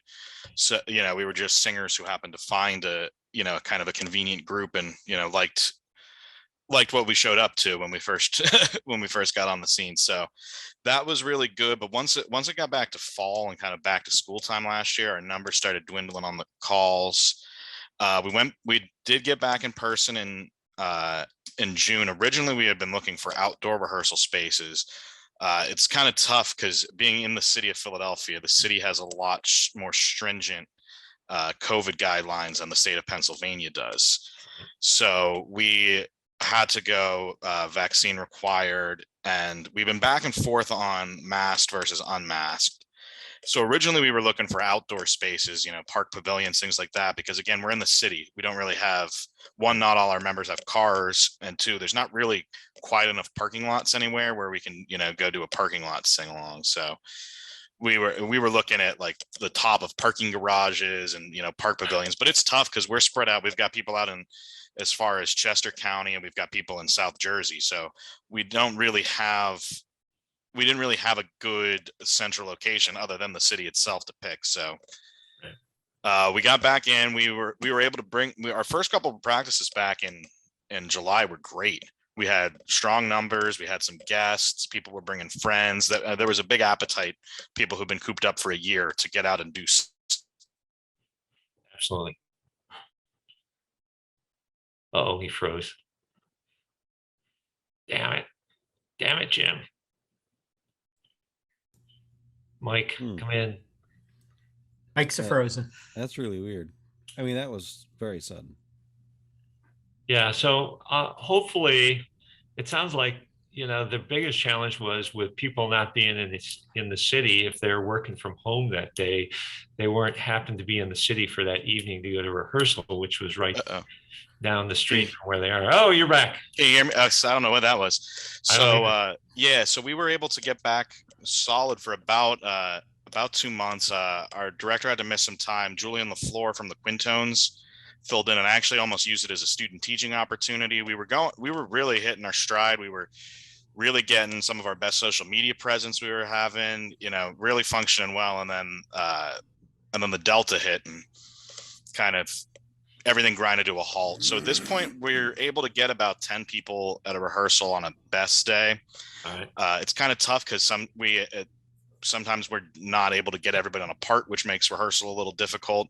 Yeah. Our struggle is we've had some success with Meetup and getting people. We've had guests come in, just randomly, and we're like, how did you find out about us? We aren't really actively recruiting because we don't really know what we're recruiting for. We don't know if we're recruiting as a push for, growth. We don't know if we're going to shut down. We don't know if we have a competition coming up. It's just, hey, you want to get out of the house and sing. So I think it was mentioned we did have someone from the Cherry Hill chapter who is in the city now come and join us. He is a very great singer. We do appreciate having Jonah. We've had a few other people, guests we've auditioned them, but we're kind of in limbo of, how we integrate them fully into the group because we're not really sure what the group is. So are you planning to be in person going forward, or you're kind of waiting for Omicron to blow over now?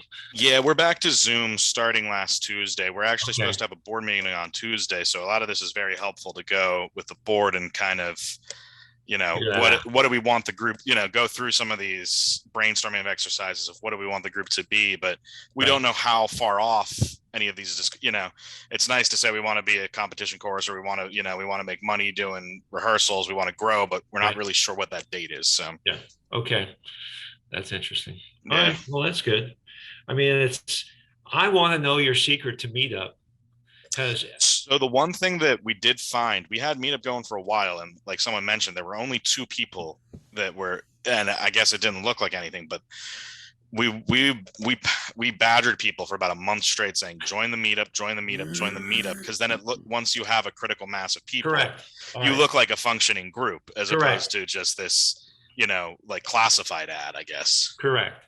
Yeah. Okay. So the trick is, and so a critical mass for a singing group is, double digits, I would think, even if 10 plus people. And hell, even if you have people that have moved away and, you're on good terms with, just be like, hey, can you do me a solid, a friend, a family member, look like we're here.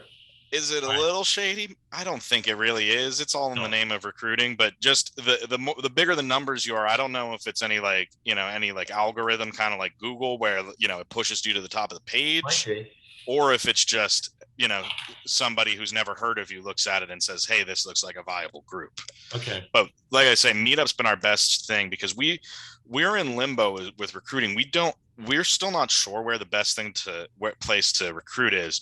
We've had campaigns where we've gone to all the local colleges. I mean, there's so many. We've got Temple, we've got Penn, Drexel, and we've tried to hit them, tried to hit some of those places up. That hasn't really worked. We've tried to do flyers, up in places that hasn't worked. We've tried Facebook, we've tried Instagram. Meetup is the one that's consistently over the last, since we've been back in person, 6 or 7 months, that's actually delivered results. All right. But the trick is you got to have critical mass. Yep. All right. That sounds good. Bob from Westchester. Yeah, we did everything on Zoom. I'm trying to think of a few things that really worked great for us. We didn't really try to sing. We had sectionals with breakouts, but those guys were a little timid, and I didn't think it was really worth it. But creating virtual performances, like I said, we did the Polecat collection, and we produced all 12 of them. And we have 44 guys, and we had like 60 guys participate, but 44 submitted video with audio for all 12. Wow. And we made videos, and we did them like on a regular schedule. And Keith, our director, sang the director's cams. So each section had him singing their part. You put it in your ear, you watched him direct you, you did your iPhone, whatever, and then you submitted the videos. And I got to edit it all, so I know everybody's. I mean, I know who breathes, who doesn't breathe. I know so much, and the director never saw it. No, none of the section leaders ever saw it, and I've never shared anything. I never gave feedback to anyone. Right. It's just a private thing. I know our best singers. I know their problems. Are you tempted to do like an outtakes reel? Oh God, I got stuff that is I don't, cases of beer for auto tuning. That's right. Yeah. So I did that for our course. We did 2 virtual songs, one for last Christmas and one for this summer. And Chris Hill sent me 3 pieces of one of the songs, and I stitched it together. Oh my God! Made them sound like $1 million, but now the secret's out. Yeah, exactly. So some of the things that worked really well for us that turned us into a really great social group, because we regularly had above 55 guys every week. I mean, it was awesome. We did interview conversation with a chordsman. So and I wish we could figure out how to do that in our regular rehearsals, but we really want to sing. But we interviewed a 10-15 minute interview with like 3/4 of the chorus. So we saved them, and guys shared them with family members. It was like a biopic. It was really, so we got to know things about each other that you will never know. You'll have, a handful of close friends, but we all got to know each other. Another thing that we did that's still working for us is our director always gave discounted, Skype lessons, voice lessons to guys. And I think he charges like $30 or whatever for a half hour. His regular rate is 60 or 120 for an hour. I mean, he's a, metropolitan, Keith Harris is a metropolitan baritone quality guy, and he's a great teacher. We did we converted our 50-50 raffle into a fundraiser where you could opt out of it, but pretty much every guy did it. If you won for the $5 ticket, you would get a 30-minute lesson with Keith, and I can tell you guys that got those lessons and won a lot, because some guys were spending $50 in a week. I mean, we raised thousands of dollars with our 50-50, thousands of dollars. It was amazing. And we continue to do it at our rehearsal. We don't even have, we don't give the cash to the guys anymore. You get a lesson with Keith, and it's helping a lot of guys. So if they really, and you're donating to the chorus. Now we made 2 years in a row, we had a surplus in our operating budget during COVID for 2 reasons. Our Christmas show that BHS put on. You know, a lot of us did that. We Right. ran it like a PBS fundraiser. We had 3 times we broke in just for 30 seconds where we pitched, you know, the ambassador, the leadership, whatever levels. And we made like $4,000 from our holiday Wow. show. That's And nice. people gave us $100 and it got them a ticket, a customized greeting, like a happy birthday or whatever. Yeah. And, you know, things like that. And our Valentine's, someone was asking about that. I just looked at our budget because we're going to review last year, end of year budget this week. We made $5,100 in Valentine's, all virtual. And what it was is Steve Delahanty, he's, you know, one of our guys, a great arranger. He wrote an intro, Valentine greetings from, you know, Jeff Do We Bring, and he asked us to sing, and then we sing Let Me Call You Sweetheart. Yeah. So we produced that. We had Keith and another guy sing the intro, Yeah. customized from your husband, boyfriend, or whatever. Right. And then we put the virtual performance. And then on the video, I made beautiful letters, and it came from Bill, and some guy sent in photos. And yeah, we made a ton of money. And hopefully we'll repeat it this year. So what did you charge for one of those? I think it was $50. And then if you wanted it with a photo and a quote, it was $75. You know what I mean? So, and we sold them. There you go. That's great. And we Good sold them idea. to Europe because, you know, when we sing locally, you can only go in the neighborhood. Oh, that's true. We had people send them to, like, you know, all over the country, Europe, you know. Anyway, so, but that intro that Steve Delahanty wrote is, I think that's the moneymaker, because you say you're going to give them a personalized singing Valentine's with their, Right. you know, With the name of their person and things like that. Right? Exactly. Yeah. So, and of course now we're you know, back on hold. Now, what we did do in the fall is we sang a lot of Christmas music for the holiday show that never happened, but we lucked out. We started getting on the phone and called every town, and we had 6 tree lighting engagements. We didn't charge, but boy, did we get, it was a marketing bonanza. You know, we just met so many people. You know, we got to sing 30-minute sets. You know, we sang all our best holiday songs. Yeah. We got to go to these towns, and, you know, we didn't ask for any money. It was a community event, but boy, we got ourselves out there. Right. That's nice. So, and maybe it'll help with the membership drive for this year now. Yeah. In fact, it was like a 4-year-old kid that wanted to join us. He was so much in love with us. It's like, he tried to join the chorus.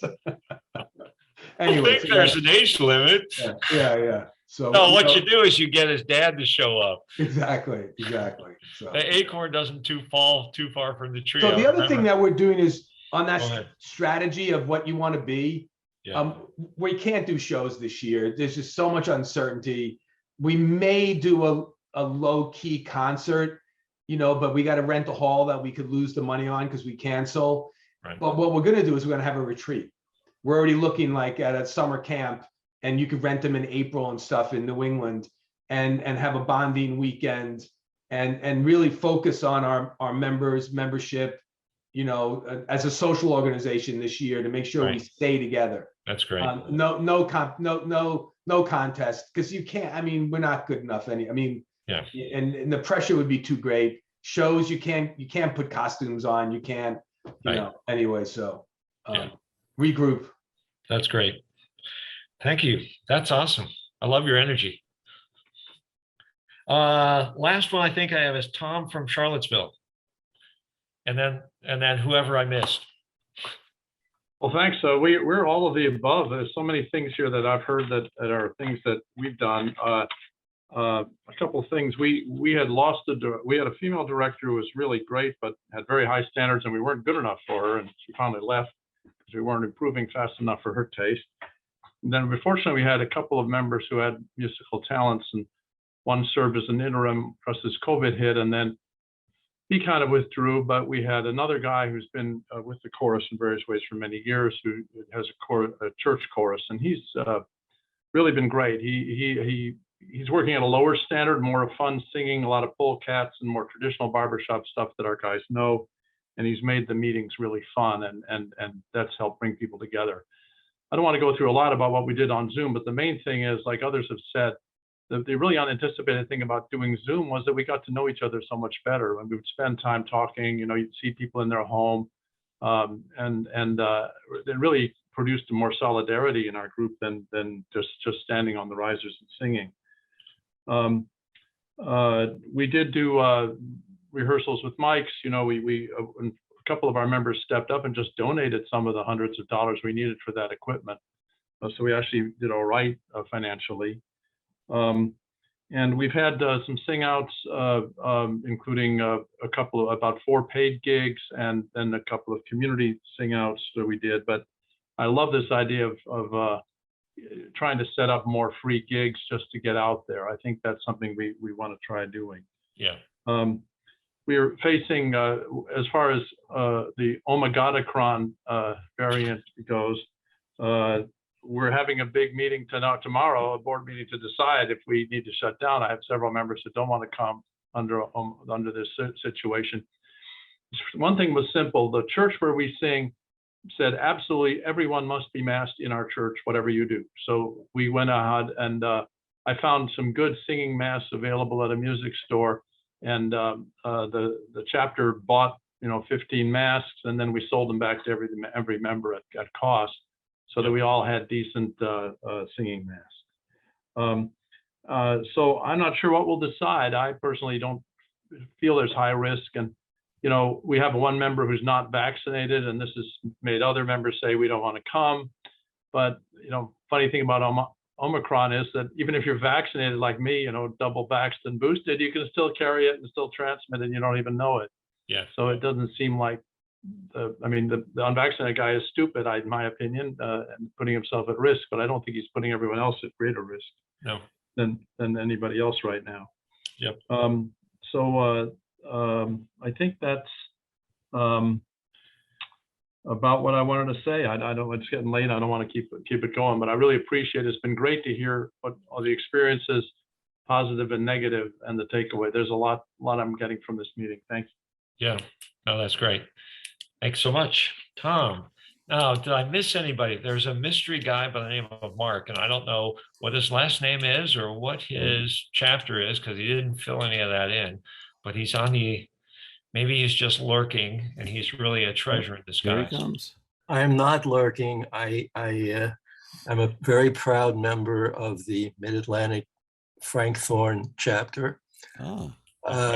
And I'm the only current member in my group right now. And so we do. So you are the president. Yes, we do rehearse every day, actually. But unfortunately, we are not able to sing in a quartet. Yeah. I'm not a chorus person. I'm a quartet mate of Dave Welter, and it was very good to see Bud Miller here.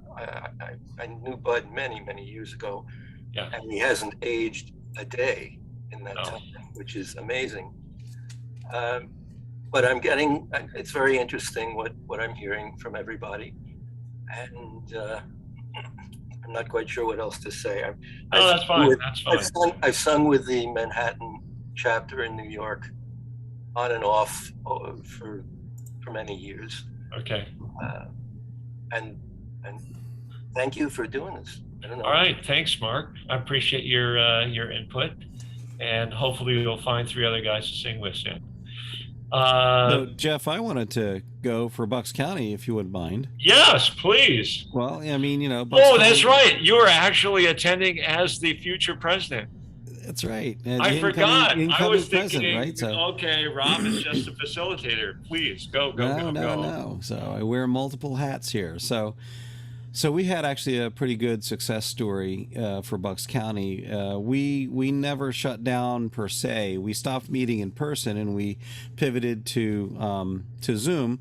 and we would host that. We would have pretty good turnout, about 20 or so. Let's see, so about 35 on the membership rolls, and some of the fellas were not comfortable Zooming, didn't know how to do it or whatnot, and they just wanted to take a break, and that's okay. So, but we had a core of about 20 or 24 or so, and we would have, like what was said today, you know, we'd have coaches come and we would listen to songs. We would learn songs, and then actually we were able to perform one of those songs together and then put that on our show. So let's do that. So through those, we tried as much as we could to get together, like outside in a park when the weather was nice, you know, nicer, the spring, the summer and whatnot. We would get together and be distanced, socially distanced. And we tried the barber shop thing. Now that was a thing that we did a lot with, like, Christian Hunter and Somerset Hills, and you heard me talk about that many different times. I was very involved with supporting their efforts with technology and skills, and that was great. It was a lot of fun. It was, but it wasn't for everyone, as we learned, as other chapters. Cherry Hill tried it, you know, and others tried it. Lansdale, we tried it with Lansdale, and they didn't quite take it. So neither did Bucks County. We did it only a couple of times, but they were really just preferring to stand outside of cars anyway. So the end of August or so, I guess, we started getting back together and singing in person. The school let us in, Central Bucks School Districts, you know, they had mask mandates and things like that, and so then we sang. We got our shows, we got our songs together, we got our show together. We had a show in November, and then we got our Christmas, you know, got into our Christmas mode, and we sang some caroling on the streets of Doylestown. Get out there in the public, get them to know who you are. Very positive events. We sang for a couple of places. You know, places were not comfortable with having us come and sing. So our regular places, usual places we go where, you know, populations of, you know, shut-ins and whatnot, elderly are, we didn't sing for them. But, you know, a couple of places we did, you know, and they were very appreciative. You know, we did, you know, just got together at the beginning of the year because of the, you know, oh my God-acron. You know, I like that. That was hilarious. I'm going to steal that, I think. But so we called. We had our annual chapter planning meeting actually that night. We were planning to do that anyway, so it worked perfect to be, you know, transition to that, be offline, and we have board meetings and we have our Zoom. We've decided again, because of the high risk, that we decided, you know what, let's just Zoom like a lot of people are doing. Early on, I want to talk a little bit about, like, you know, what, like, for instance, what Bob did and what you all did. We recorded socially distanced quartets singing Valentine's. I recorded that, mixed it down, much like what you did. We sold 30 of those.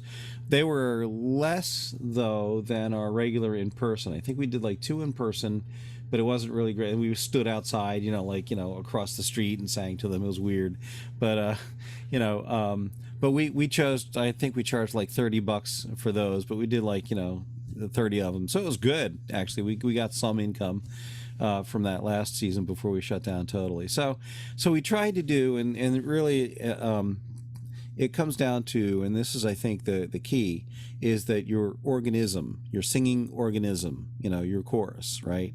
The connectedness that you have with each other. We want to sing, we want to ring the chords, you know, we know that we're under duress because we can't be together, can't sing as a quartet like we used to, but we will, you know. So we always incorporated that hope we'll be back together again.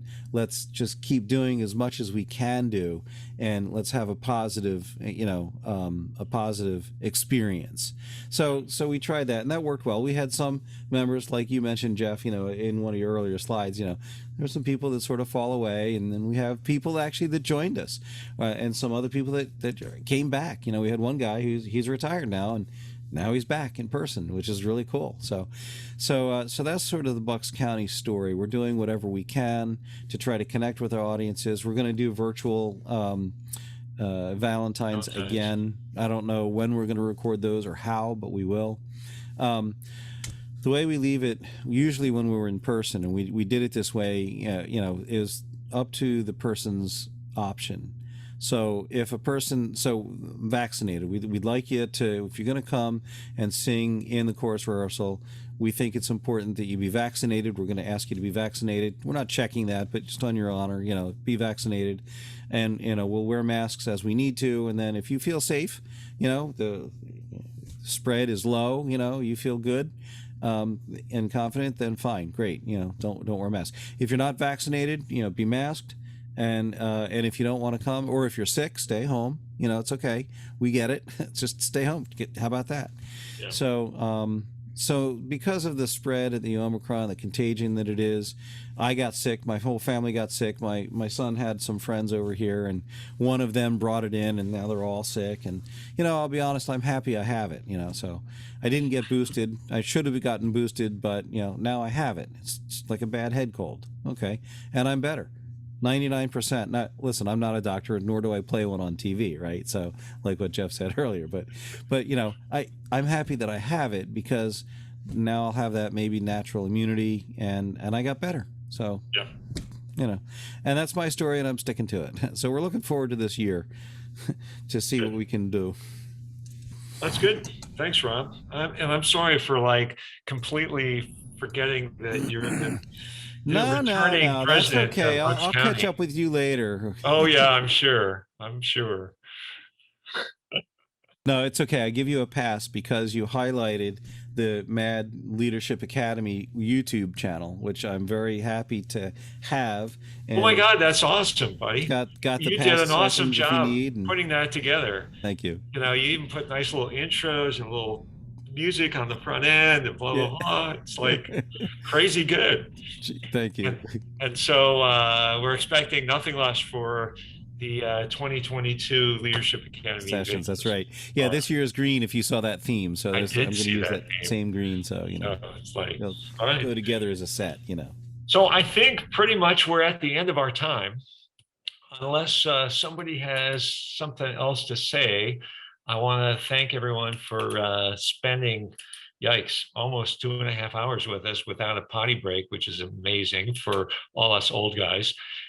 So it's all good. And I hope that this exchange, I went through sort of the preliminaries, the required things. Okay, I got to remind you what the president's job is, and here's some resources and things like that. But hopefully the interactive exchanges that we had today are also give you some ideas that you can take back to your chapter and use it for planning for what you're going to do in 2022. So I really appreciate your time. And with that, keep the whole world singing. Jeff, I want to thank you specifically for agreeing to host this tonight again. I really appreciate your insights and the way you drive this kind of content together. It's really great. Thank you so much. No problem, Rob. Anytime, buddy. Thanks, guys. Have a good evening. Well, it was one of those things, but look at me now. I'm in love somehow. I want to see my baby now. Just look at me now.